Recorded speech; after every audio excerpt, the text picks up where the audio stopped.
వినాయక చవితి పండగ పూట బెల్లంపల్లి పట్టణంలోని పలు షాపుల్లో చోరీ ఘటన కలకలం రేపింది. ప్రధాన రహదారిపై ఉన్న పలు షాపుల్లో రాత్రి చోరీ జరిగింది. ఉదయం షాపులు ఊడటానికి వచ్చిన వర్కర్లు షాపు తాళాలు పగలగొట్టి ఉండటాన్ని గమనించి షాపుల యజమానులకు సమాచారం అందించారు. ఇక వారు హుటాహుటిన అక్కడకు చేరుకుని దొంగతనమైనట్లు గుర్తించి వెంటనే పోలీసులకు సమాచారం అందించారు. వన్ టౌన్ సిఐ దేవయ్య ఘటనా స్థలానికి చేరుకుని విచారణ చేపట్టారు.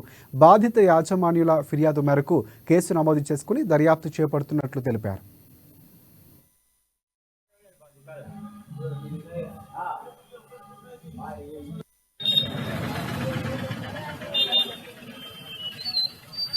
बस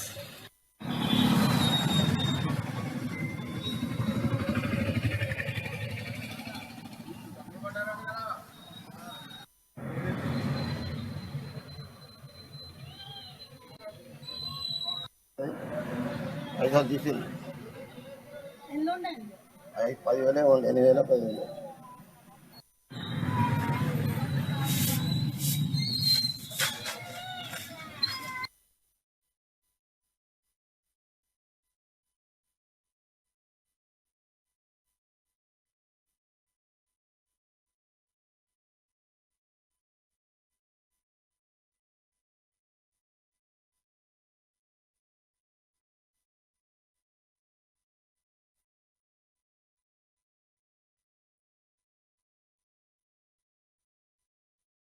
Para